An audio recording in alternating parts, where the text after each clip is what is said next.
kugalaba. So tukakasiza nti erinnya Quddus limu kumanya ga Allah liyetuuma era teryamutuumibwa butuumi. Era mbaka Muhammadin sallallahu alaihi wasallama we yalinga asoma edduwa yagamba nti anta kama athnaita ala nafsik, gwe Allah olinga bwe weetenda nti tewali asobola kukutenda okujjako gwe. Era bamanyi bagamba nti la ya'rifu llaha illa Allah, tewali amanyi Allah okujjako Allah yennyini. Hatta nabbi sallallahu alaihi wasallam naye tamanyi waafaanana kubanga la tudrikuhu al-absaru wa huwa yudriku al-absara wa huwa as-sami'ul alim, talabwa. So erinnya lya Allah al-Quddus tugenda kulaba erinnya lino litegeeza ki. Ne mu aya endala mu suratul Jumu'a Allah tugamba nti yusabbihu lillahi ma fi samawati wa ma fi al-ard al-malik al-Quddus as-salam al-mu'min.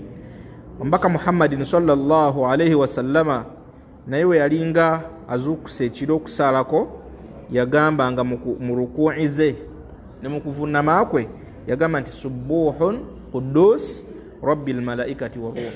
Obujulizi obulaga nti erinnya lino gamu kumanyaga Allah ag'ebitiibwa. Era omubaka Muhammadin sallallahu alaihi wasallama tulabye obujulizi bwe okuva mu hadithi ze nga watusomesebwa. Idhan erinnya eryo lyayingira mu adhkari z'omubaka Muhammadin sallallahu alaihi wasallama era limu ku linnya lye lyakozesa ennyo okusaba Allah. Subuhu Quddus rabbil malaikati wa ruh. Tugenda kumanya Quddus litegeeza ki? Abalekana alo tugenda kumanya Quddus litegeeza ki. Era mbaka Muhammadin sallallahu alaihi wasallama teyalekangayo kusaba Allah nga akozesa erinnya eryo. Lyayingira mu adhkari ze ez'oluberera eza buli lunaku ze yasomanga, ekiraga nti limu kumanyaga Allah amakulu ennyo getasobola kuba nti ntobuusa amaaso. Era nejjana bagiyita bihadhiratil Qudus, bagiyita hadhiratul Qudus olwaki liannaha mutahharatun min kulli uyubi dunya. Erinnya Quddus liva mu kigambo qaddasa yuqaddisu, ekigambo ekitegeeza twahara, kutukuza. So Allah subhanahu wa ta'ala muqaddasun an jami'il uyub, Allah mutukuvu ku buli bukendeevu bwonna, ku buli kamogo konna. Fe abantu tulina obumogo, waliwo ayogeranga nanagira, waliwo eyerabira, twerabira, abantu enjala etuluma ne tukaaba, abantu tufuna ebizibu ebyenjawulo. Ne Allah subhanahu wa ta'ala Quddus bimaana talina yadde akamogo konna omutonde koyinza okubeera nako, talina kamogo konna, talina nsobi yonna gyakola. So mutahhirun, Allah subhanahu wa ta'ala mutukuvu nnyo, taliiko bukendeevu bwonna. Era abawalimu bagamba batawhidi nti alkamalu lillah, obujjuvu bwa Allah subhanahu wa ta'ala. Allah talina bukendeevu bwonna, Allah mujjuvu, la yansa, teyerabira. Omuntu yerabira n'ebitonde ebirala byerabira. Allahu adlun, mwenkanya, omuntu asobola okukozesa obutali bwenkanya. Allahu rahimun ala haddi al-khiyal, musaasizi nnyo okusinga ne gwe kyolowooza. Allah alimun, kafulu nnyo mu kumanya. Ya'lamu, Allah subhanahu wa ta'ala amanyi buli kimu. Allah alaba buli kantu konna. Hatta bamanyi bagamba nti alaba akawuka akaddugavu ala sahrati samma ku lwazi luli wansi olwa black fi lailati dhalma, mu budde obukunidde ennyo, budde obw'ekiro, awamu n'ekyo nga kamunyera ako katono nnyo ate nga kaddugavu. Namlatun sauda, kaddugavu kali ku lwazi wansi w'ensi ey'omusanvu oluddugavu, ate mu budde obw'ekiro Allah akalaba. Idhan Allah muqaddasun an adh-dhunub wa muqaddasun an al-uyub. Allah talina kamogo konna. Abamu nga batuuka okugamba nze Katonda yannerabira, simena Katonda kye namukola. Allah komwogerako akamogo konna erinnya lya Quddus oba tolikkiriza. Allah tasobola kulimba.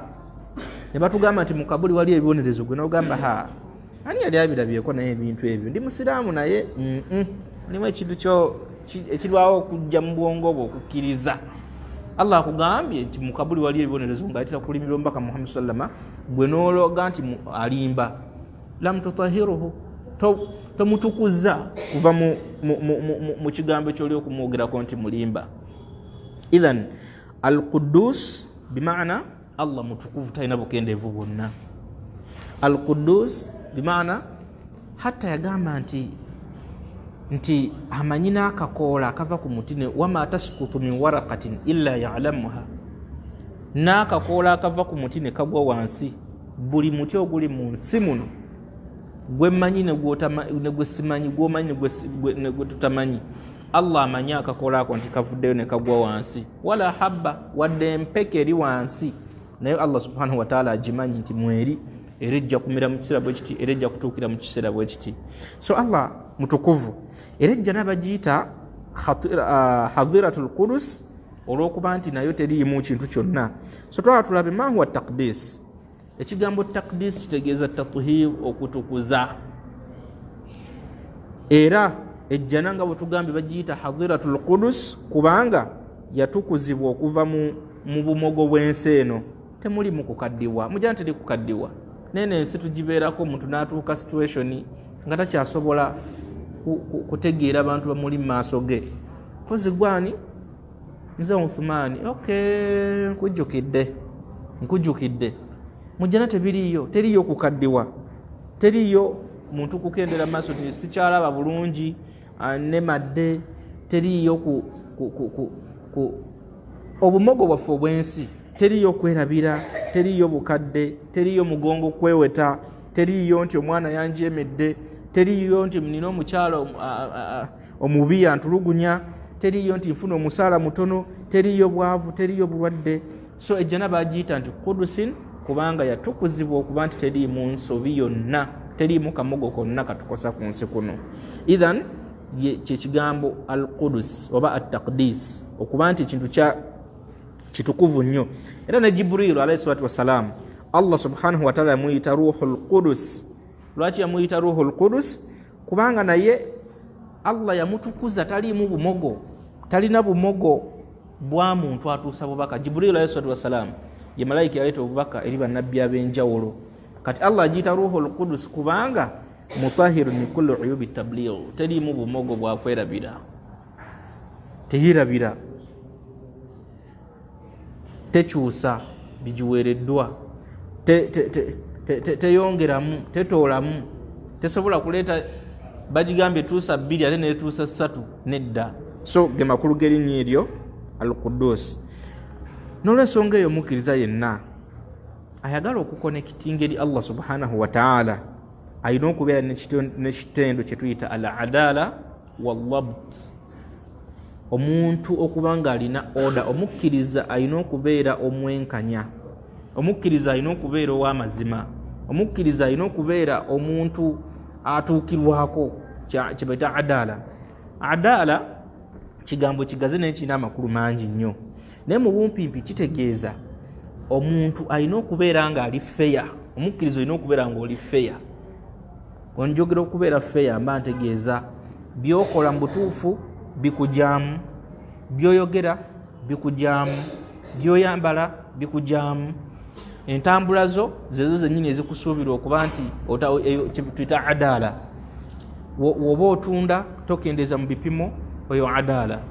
Wobeera nga olaganyisiza tokutula ndagano, adala. Wobeera nga oyogera towemula, toyogera bigambo bitasaana. Wobeera nga onyiiziddwa osonyiwa. Wobeera nga kye bayita adala, ekigambo adala kiwanvu. Then Allah kwe kuba nti olina oda nga gwe mukkiriza. Tebakusuubira ate mukkiriza kusanga nga wootasuubirwa kubeera ate wooli. Bakusanga mu mabaala mbulookuba olinayo mikwano gyo, bakusanga mu birabu, bakusanga emboozi zo zakunyumya ku bakazi, ono muwanvu, ono mweru, ono muddugavu, ono mutono, ono munene. Kugamba nga ze emboozi zo toli mu mudabit, yani tolina judgment, toli accurate. Abaluzungu bakita accuracy, olina okubeera accurate.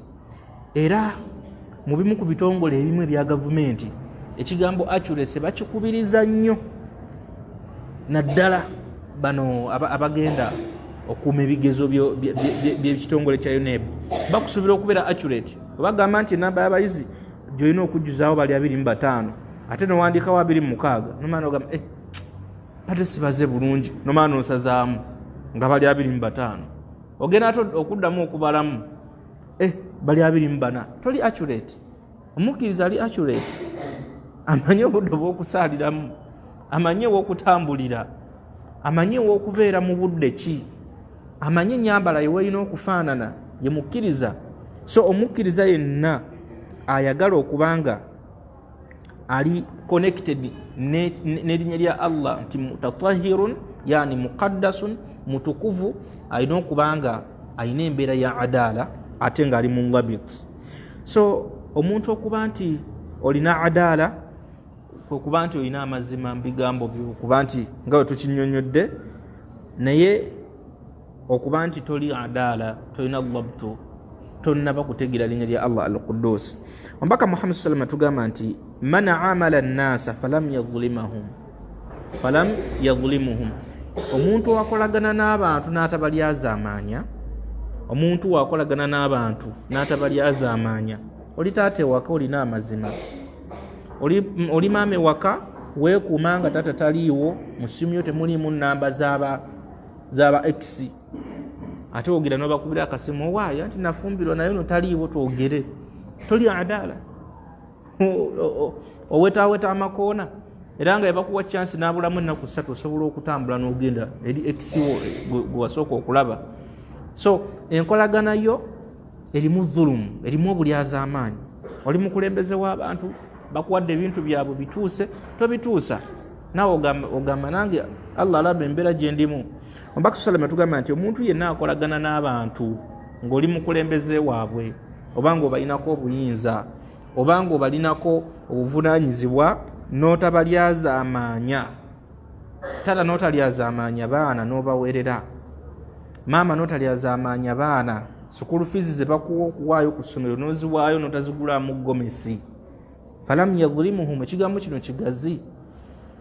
Omukozi w'ewaka n'otalyazaamaanya mukamaawo, n'otakumpanya sente ze, falam yadhlimuhum, kubanga tulina okukolagana n'abantu mu mbeera ez'enjawulo.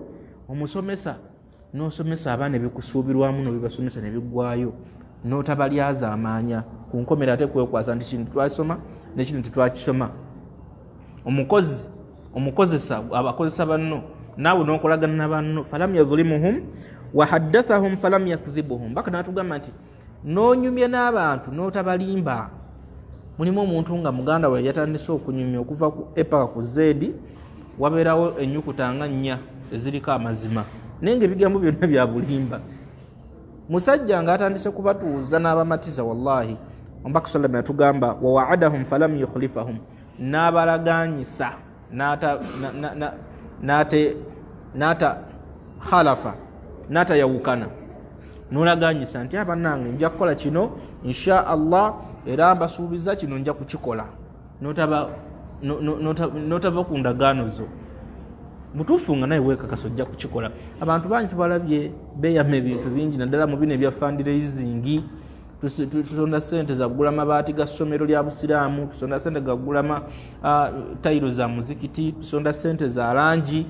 Siraamu n'ayimuka n'abagamba assalamu alaikum wa rahmatullah, ze mummanyi insha Allah mpaddeyo boxi za tayiro 17. Allahu akbar, takbiru nezivuga. Olutuuka okumugamba nti waayo anti watusuubiza mulimu gutandise okutambula, batandise okukuba ekipande wansi. Seeka mpozi nabasuubiza, Allahu akbar, omanyi nabyerabira okuva insha Allah ngenda kuyiyayo kyenjiyaayo. Waadahum, yabasuubiza naba nga yamenya endagaano. Yaakhe Omubaka sallallahu tugamba nti olaganyisa abantu noba nga tomenya endagaano, fahuwa mimman kamulat muru'atuhu, oye muntu abajjudde ensa, ye muntu aba omutukuvu, wa dhahurat adalatuhu, era aba ayolesezza nti alina adaala, alina fairness, aba ayolesezza nti wa buvunaanyizibwa. Adaala kisobola n'okuyingira mu buvunaanyizibwa, responsibility, aba ayolesezza nti muntu wa buvunaanyizibwa. Wa wajabat ukhuwatuhu, era muteekeddwa mukolako nnyo mukwano, muteekeddwa musembeza, muteekeddwa okumufuula omuntu wammwe, mumuwenga ateese mu nkiiko mwesigenga mumufuula omuntu wammwe bwe mutasobola kujja mu birowoozo byammwe. Wa harumat ghaibatuhu, ate kiri haramu nnyo nnyo nnyo okumugeya, okumwogerako ekibi omuntu oyo kasaba n'ebitendo ebyo nga tubirabye. Ekisooka amala nnaasa falam yadhlimuhu, akolaganye n'abantu n'atabalyaza amaanya, byayogera nga byebyo. N'anyumya emboozi falam yakdhibuhum, talimba. N'anyumya n'abalaganyisa n'atava ku ndagaano, ye muntu gwe tugamba nti alimu ensa, ye muntu gwe bagamba nti wabuvunaanyizibwa. Omuntu wabuvunaanyizibwa talimbalimba bitasaanira. Era kasi totandika okuli, in fact ebintu bino byonna nga wobirabye kiri opposite, nti wobanga okolagana n'abantu naye ng'obalyaza amaanya, oli mukozi naye obusente bwa mukama wo bukumpanya obukwatakwatamu olw'okuba taliiwo takulaba. Omulimbalimba buli kaseera tetwakoze. Oli taate waka n'abaana tofaayo, tabawa mmere, tabasasula basula, ozaalazaala mu buli gwosanze, totwala buvunaanyizibwa. So oli munyumya wa mboozi naye nga bakumayo olimba nanyumya simanyi nti oyo byayogera bituufu. Kasi totandika embeero ne batandika okuzuula nti sajja ono ebigambo biba bya bulimba daiman, nga tosobola kunywerera ku kigambo kitoliwo amazima. Era n'obanga buli kyolaganyisa totuukiriza saqatat adalatuhu, mbutuufu opposite ya kiri yeeno. Oba tokola bino ne responsibility mu bantu ogijjibwako, tobeera wabuvunaanyizibwa, tobeera professional. Adala kirigira ne professionalism kwe kukola ebintu nga woobisuubirwa, kwekola ebintu nga woobisuubira nti ono dokita tumusuubira okwogera ng'omusawo, taboggokera balwadde, empisa agifumita ng'omusawo omutendeke obulungi, tasobola kumala gagifumita. Ono musomesa tagenda kuvuma baana, tayogera bigambo bya nsimattu mu baana, talalasa byama by'abaana ku ssomero. That's what we call professionalism. Oli responsible, omanyi ekyokukola, olina order. Kati mbaka Muhammad sallallahu yatugamba nti obanga ebyo birakinga toba na buvunaanyizibwa, obeerawo ng'oli kintuntu. Omukkiriza mukaddisun, omukkiriza atukuza Allah naye namukaddasa, naye namukola ki? Namutukuza. Era balina ekigambo bakadde baffe kye baayogeranga, shekhe okunkaddasa okwo oba tutera okukiwulira, shekhe tonkaddasa nnyo mu lulimi. Bakikozesa nnyo abamu nga balina omuntu gwe boogerako ebirungi, yani bamukaddasa, bamutukuza nti talina bumogomogo butasaanirasaanira, muntu wa buvunaanyizibwa, ali responsible, talimba, walaganyisa, atuukiriza, wasuubiza, ajja kuwa, atwala obuvunaanyizibwa kye bayita takdis, omuntu okuba nti bamutukuza mu bikolwa ebitamusuubirwamu. Idhan abamanyi bagamba nti al-adala la tasqut, nti omuntu tumuggyako obuvunaanyizibwa kompulitire, walakin tujirah, wabula tumukubamu ebituli. Omuntu asobola okuba nga ayogera amazima leero naye ate mwana wattu enkya n'alimba. Kati abalimu bagamba nti tetukuggyako kompulitire nti irresponsible, oli muyaayi, wabula tugamba nti tukubamu ebituli at some point, mu point endala tugamba wano masha Allah, wano ali munsifu, wano mwenkanya, wano yasseemu, wano yayambuseemu, tuli ffenna. So omuntu tusobola gamba nti kompulitire, abamanyiwe batwe bagamba. Era for example omuntu tusobola omukubamu ebituli singa abeera n'embeera zino wammanga, tatfif almizan, kendeza mu bipimo. Osobola okubanga mu biralo lyokke naye nga yaka ebipimo byo tebiwera, tebijjula, mizaani wagikwatamu wali wa bbuca, okimanyi bulungi. Ku kiro enamba omuntu wakiri omulyako grams 2 tejjula, ogenda okuwunzika booti grams 2 ogenda ozigatta ng'osobola okuweza kiro endala namba. Ezo sente z'otutte mu grams zino z'ogasse, ezo sente teziba zizo, ebeera dhulumu, era tujja kubanga tubuuzibwa. Omuntu mpaka musala tugamba nti idha wazantum fa arujihu, mbanga mupimye mubeere bantu benkanya. Kati otabeera muntu mwenkanya batandika okukubamu ebituli naye mizaani y'omusajja oyo tewera. Tutandise okukiraba omusajja oyo yadde musiraamu nnyo naye miza kuba liwe natumayo omwana n'aleeta kiro ya sukaali nendabanga gyatuwadde teyenkana naye wa sayidi eno, naye leero tugipime tulabe bagenda okugitaba ku mizaani waakiri ng'ebulako grams nga 3 oba 5. So tukubyemu ebituli era buli wotabeera na buvunaanyizibwa ogenda kusubwa emirimu mingi, ogenda kusubwa chances mpitirivu. Buli omu ajja kutandika okugamba emizaani etewera awo yalimba nnyo asusse naye tunamuwa omulimu ajja kutukola bw'atyo. Omusajja oyo mukambwe n'obusungu bungi, tunamuwa obuvunaanyizibwa ku kyalo wano ajja kutufuukira enjega. So batandika okukubamu ebiki ebituli. Mulaba ekigambo obukulu bw'okwetukuza takdis, era omuntu ayonoonera munne erinnya mubi. Kyova olaba mbaka Muhammad sallama yatugamba nti man satara musliman, wobikirira musiraamu munno. Ekigambo ekyo kirina amakulu ag'omunda. Satarahu Allahu yawma alqiyama, Allah naye ajja kumubikirira ku lunaku olw'enkomero. Lwaki mbaka sallama yatukubiriza okubikirira bannaffe? Kubanga ekitiibwa ky'omuntu kya bbeeyi. Buli banaakuzuula nti olimu obumogo, nti oyo muwa omwana wo naye mwenzi, era mugenderere, oyo muwa omulimu naye mubibbi, fe abasiraamu tetukkiriza kujjayo obumogo bwa bannaffe. Oli ogenda musubya omulimu gwe yalijjemu kaliziki, naye okumubikkirira ajja kusigala ng'afuna omulimu ogwo. Kyova olaba obusiraamu butugaana okujjayo obumogo bwa bannaffe. Tulina okwekaddasa, okwetukuza. Naawe osobola okwetukuza n'ogamba naye kanveemu embeera eno, nsusse obwenzi kansooke mbuwumuzeemuko, gwate nayenda kubameka nabamalayo ddi. Ithan kyebayita atakdis, omuntu okulya ekintu ekya haramu n'olya haramu, sakatat al adala, obuvunaanyizibwa bukuvaamu, batandika okulaba ng'omuyaayi buli kimu. Omuntu ng'emboozi zo zitambulira ku bakazi buli kaseera, ku biduula, ono muwanvu, oli mumpi, ono munene, ono mweru, ono kano kaakula bulungi, sakatat al adala, bakujjako obuvunaanyizibwa bagamba ekisajjasajja kino nakyo nga tekirina magezi.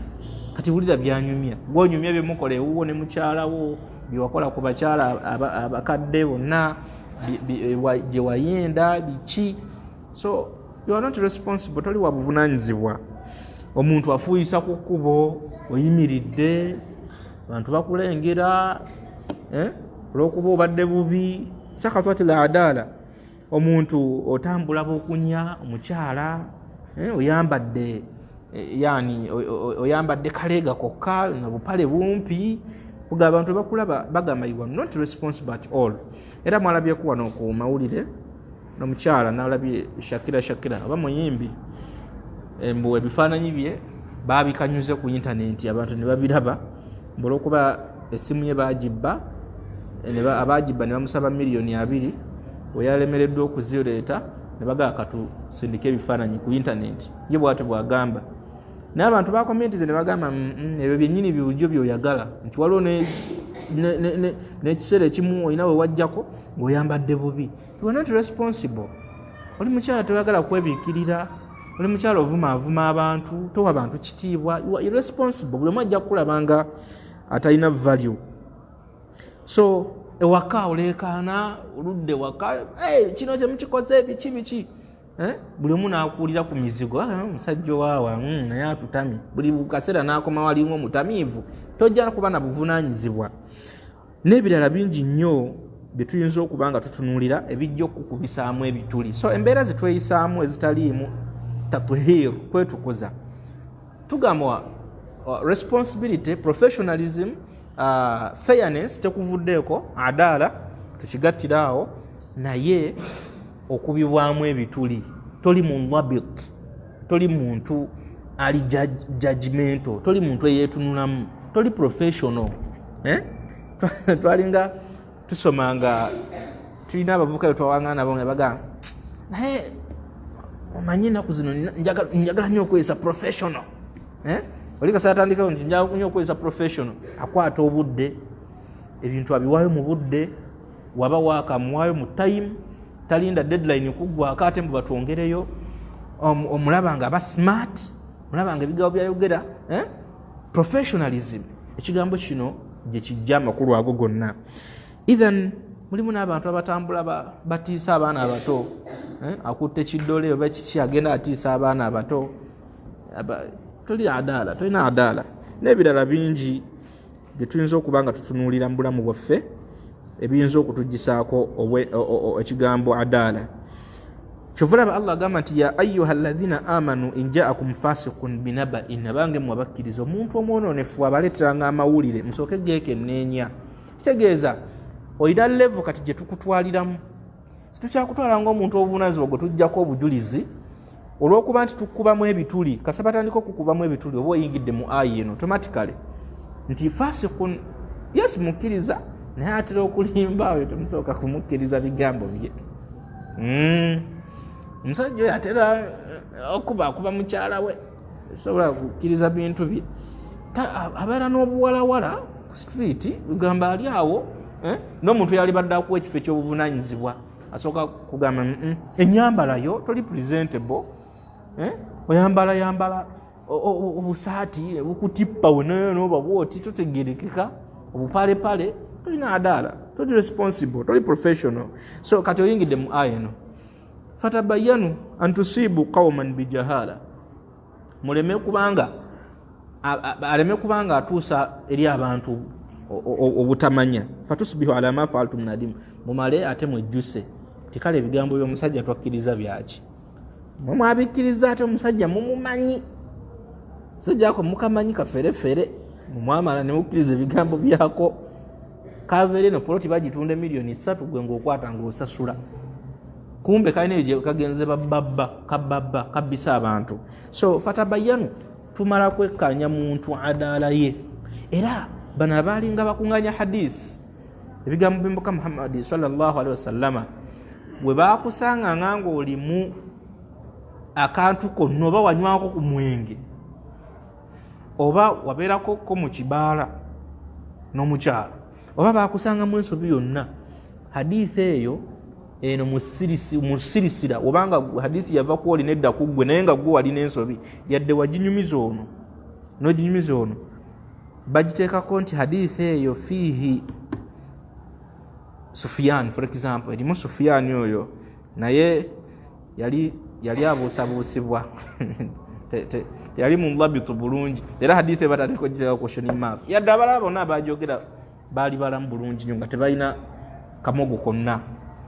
Ithan kyovulaba tulina okukweka obumogo bwaffe.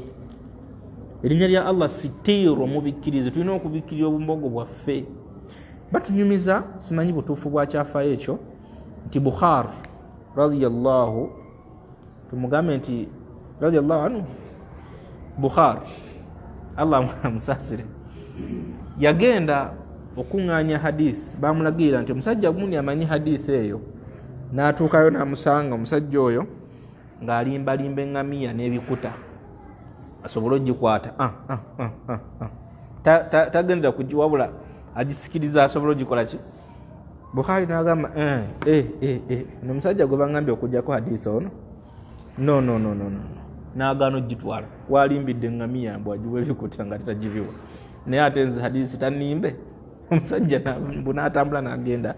So simanyi bukakafu bwa kyafa ekyo, kiyinza okuba ekituufu, Allahu taala a'lam bisawab. So omukkiriza anyumirwa ng'ali munlabit, anyumirwa ng'ali mulayini, anyumirwa nga tebamusuubira wakyamu, nga kyalo naye kijja ne bagamba nti bannange ku kyalo babbyeko, naye mubabbyeko, twalabyemu ne Luutu, mpawo bikyakulabirako, twalabyemu ne Luutu.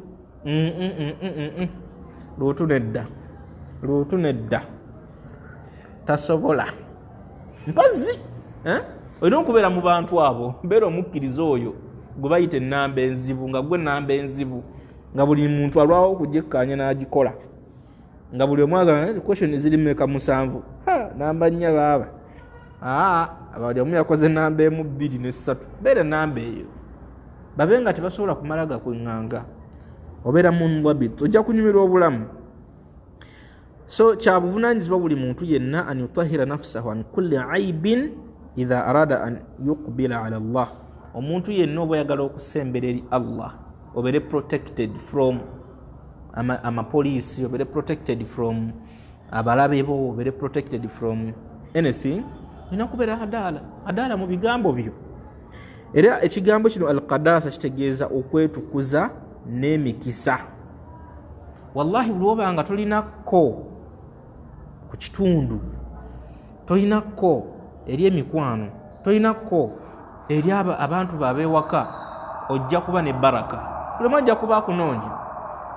Mugende mugule wali ewa Musa yatumanyidde ennaku munnange yatayongera mu bintu ne amaduuka gakuno musajja oyo Mungu amutugira amutukuumira ogenda kufuna baraka, bakasitoma bagenda kuyiikira. Ati gwe toyongera mu miwendo gitali gya buvunanyizibwa, mbola okuba ebintu wawulidde byalinnye naye n'otandika okwongeza abantu mu ngeri eri abnormal. Waliwo ekintu ekiri riyo nti mutuufu naye kanyongeremu ebibiri, naye olina amanya nti kati mugano kasooli kabuze nze mulina nzekka ku kyalo ng'otandika okubaseera. Abamukiza si bwatyo bwakola. Munlabit abeera feya, amanya nti muntu mwetaavu ate sijja kumukaluubiriza nnyo. Toddira kyengera Allah kyeyakuwa kukikozesa kukaluubiriza balala. Gwe buli kaseera gweyongeza ennyumba zo. Sebo mukadde wange, buli kaseera gwe sebo tayongeza abantu. Tuli fenna toyongeza abantu oluvannyuma lwa myezi kati ennyumba za mitwalo 13 ne bagisaso abantu bano balina ssente za 15 omwezi okutandika n'ogw12 ne basasola 15 abantu ne bakaaba ne baba tulina ekyokukola ate munange osenguka ate okudde ewalala male gongera za 17 tugenda okumalako emyaka 2 nga gwe ennyumba ze zatandikira ku mitwalo 10 ziri ku mitwalo 10 toli adi. Tusinzire ku mbeera ebeera eriwo. So tulina okubanga tutegeera ekigambo ekyo. Allah tugamba ng'ayogera ku mbeera za malayika we zamuddamu nga mazo zigamba nti inni jailun fil ardi khalifa. Allah agamba zi malayika ngenda kuteeka mu nsi omusigire. Nti abaaye nti mu nsi ngenda kuteekamu omuntu agenda obuvunaanyizibwa ku by'entonzi ng'abinako obuyinza okubifuga n'obikulembera. Ne zitya ne zigamba nti atajalu fiha man yufsidu fiha, oteeke mu nsi omuntu agenda okwononamu obwonoonyi. Wa nahnu nusabbihu bihamdik wa nuqaddisu lak, ate nga ffe tukutendereza n'amatendo go ate nuqaddisu laka. Mulimu ekigambo kikulu nnyo, amakulu ga munda. Nuqaddisu laka ay nutahiru anfusana min kulli l'uyub hatta nuqbila alayka ya rabbana. Allahu akbar. Malaika Moses agamba nuqaddisu lak, twetukuza nga tetwagala kubeera mu bumogomogo, twagala kubeera balimba, twagala kubeera bakumpanya, twagala kubeera bawemuzi, twagala kubeera benzi. Twetukuza ne twegezaako okwetukuza tusobole okujja gy'oli eri Allah subhanahu wa ta'ala otusiime.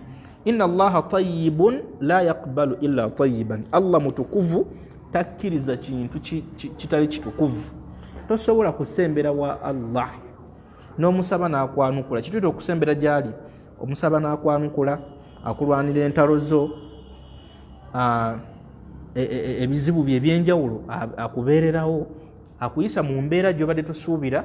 Tosobola kutuuka ku level eyo Allah kukola ebyo byonna nga toli mutahhirun, nga toli mutukuvu minal uyub. Era hadisi etugamba nti inna la abda la yuhramu rizq, omuddu Allah amudma, abamu bagamba ba'allah riziki emu, oba Allah asobola okumma omuntu riziki bisababi dhanbin yusibuhu, olw'amazambi gakola. Allah natandika okukendeeza riziki yo, kubanga obusente wabufuna ate n'ogenda mu riba. Kuba tuyagala kusaala jama, kuba tuyagala kusoma ku Qur'an na kugiwuliriza, tuyagala kutuulako mu darusu, Allah n'abikwata mu byo, n'ebikufula bize n'abikwata bebba, ate n'abanga talina kirala kirungi kyakuwadde. Idhan oba oyagala okusembera eri Allah wejje mu byolimu, va mu bulimba, va mu bufere, va mu bulyazaamaanyi, ojja kubeera mutahharu eri Allah subhanahu wa ta'ala. Malayika we zagamba, bwe tuba tutunuulidde mu nsi muno tulinamu ab'amaanyi, tulinamu abantu ab'enjawulo, tulinamu ab'ebitiibwa, naye oli watandika political party ye n'ovaayo n'omugamba nze njagala kukuwagira, tasooka kutunuulira nfaananayo. Ukasoyogera ekigambo kimu nti nze njagala kukola ki?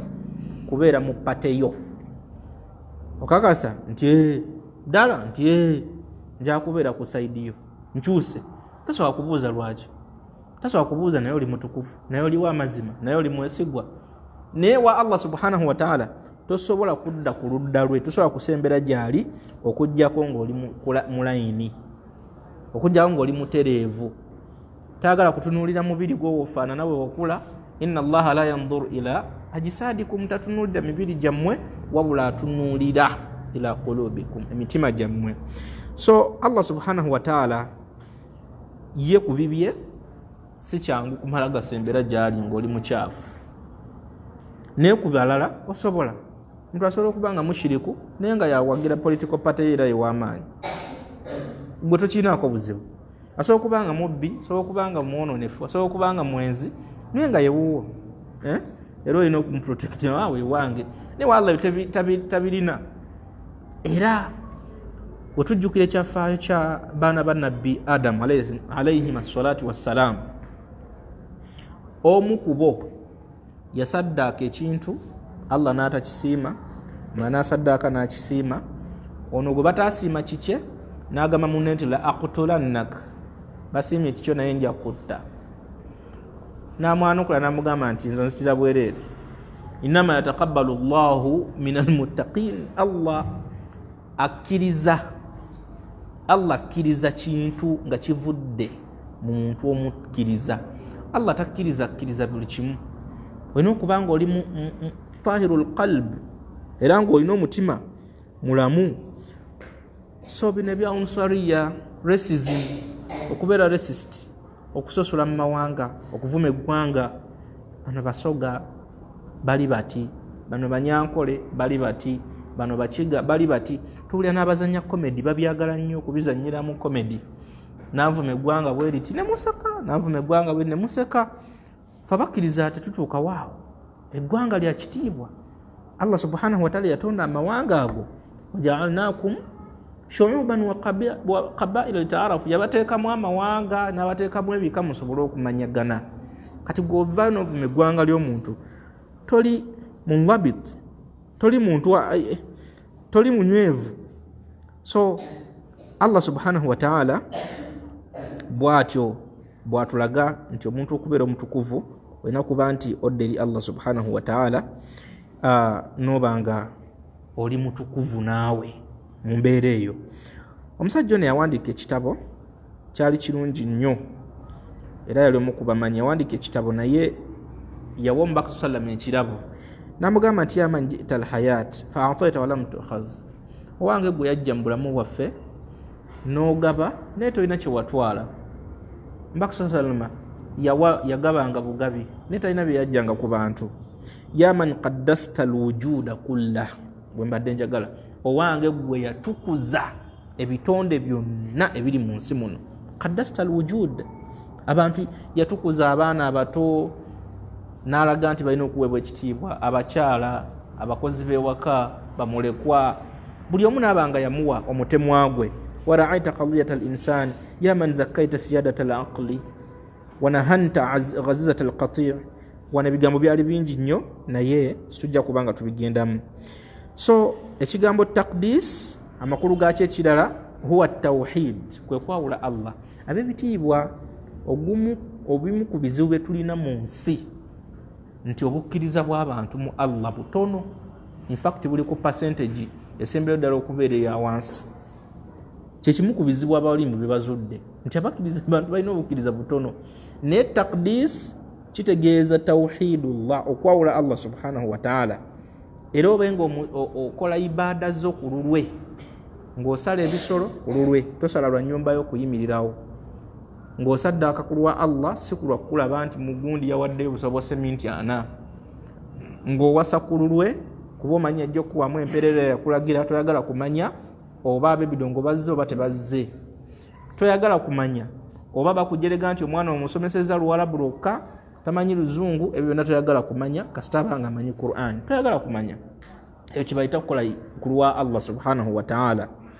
So wetubanga tutunulidde amakulu g'ekigambo takdisa ag'omunda kitegeeza tawhid, era abawalimu bagamba nti wama ta'allamat al-abid afdalu min at-tawhid wat-tawhid an tufarridahu fil ibada. Teri bantu kye bamanya kirungi kusinga kwawula Allah waabwe, tekiriyo.